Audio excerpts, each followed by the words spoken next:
what's up YouTube? Brian Fagioli here. And in front of me I have the brand new Pixel 4a from Google. This is Google's newest smartphone. This replaces essentially the Google Pixel 4, which has been discontinued apparently. So this is going to be basically the only Pixel phone for a while until the 4a 5G and the Pixel 5 come to market. So let's go ahead and take a look at the box here. The box is pretty plain. We see a hashtag Team Pixel here. We see on the side the picture of the phone itself with the little greenish power button. Nice. So to open the packaging, there's no need for a knife from what I can see. So I can adjust this a little bit.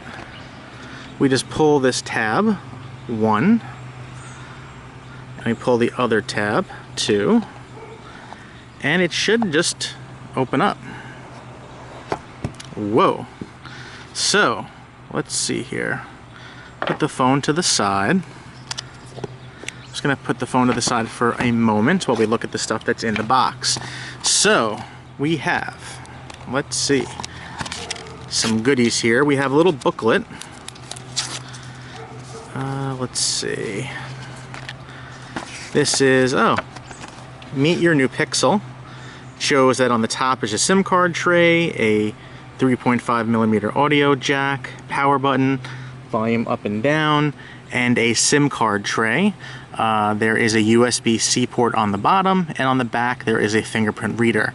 It should be noted that you cannot expand the storage, so the SIM card tray is only for a SIM. There is no room for a micro SD card, but it does come, the device does come with 128 gigabytes standard. So we have here a USB-C to USB-C cable, which is nice to see because that means it is a nice USB-C cable in the box, USB-C adapter in the box. Let's see if I can read any stats on the packaging here. Let's see. It says AC adapter, output 5 volts, 3 amps. It looks like it says. So no, not a fancy charger by any means, but we do have a USB-C charger. Interestingly, in the box, we also have, if I can pull this out here, a USB-C to USB Type A adapter. So I guess you could plug in like a USB flash drive into the phone if you wanted to. That's kind of cool. We have a SIM removal tool here.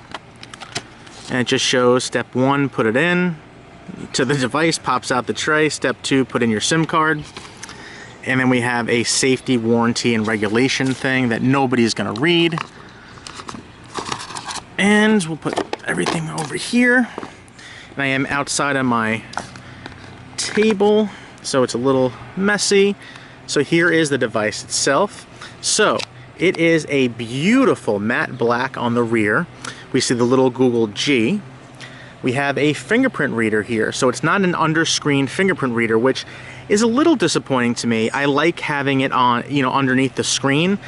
Some devices have that now.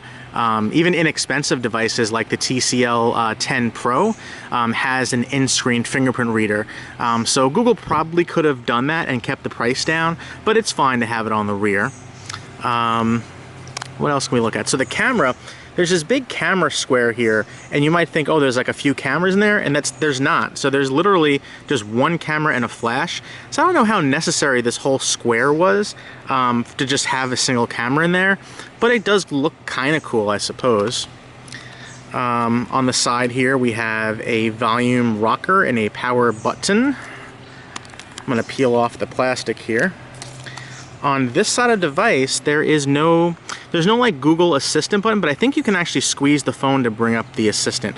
I could be wrong on that, but I'm pretty sure that is on this device as well. On the front of the phone, we see a camera cutout on the screen. So rather than use a notch, it uses a cutout. I'm not sure which design I really like better. I think I might even prefer notched to have it kind of centered. You know, symmetry is very important for design, and so this phone is basically not symmetrical. So you have a camera here, nothing on this side. At least with a notch, it's kind of symmetrical, but that's okay. On the top, we do have that 3.5mm audio port. That's so cool that you can use regular headphones with this. I've kind of moved on to Bluetooth headphones, but it's still nice to have. There are some down-firing speakers here, and like I said, USB-C for charging and data. So let's see if there's some power on this device. I can start it up. And yes, so it's kind of hard to see with the glare outside, but it does say Google. It's spinning. I didn't hear any audio or anything. Still says Google. There's kind of a line going underneath the G. It's very faint to let you know. It's a little boring. I'm actually kind of surprised that this boot screen is a little conservative, to be honest with you. There we go. And it starts up.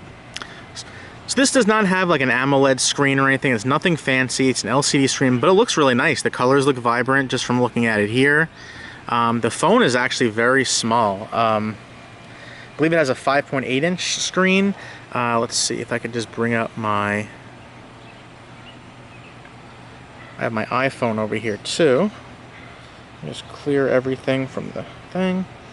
And you guys can see the difference. This is an iPhone 8 Plus. This is the Pixel 4a, and the Pixel actually has, it looks like more screen, but it's a significantly smaller device because the iPhone 8 Plus has this big chin and top for the fingerprint reader and everything. So it feels like a very small, and it's not unwieldy. It's something that you could actually hold in your hand, hold in your pocket. It's a nice size phone, but it's not like a tiny screen. It's actually really beautiful. The only real big downside to this phone is that it doesn't have 5G. So a lot of the new phones will have 5G. However, it doesn't start at $349. It is $349. There's no other model. So like, there's only this black model with 128 gigabytes of storage. That's it. So you're going to pay $349 for the Pixel 4a. There are no different variants.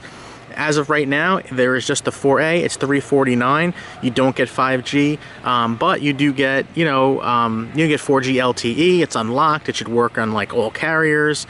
Really, really beautiful phone. And I love the matte black, actually.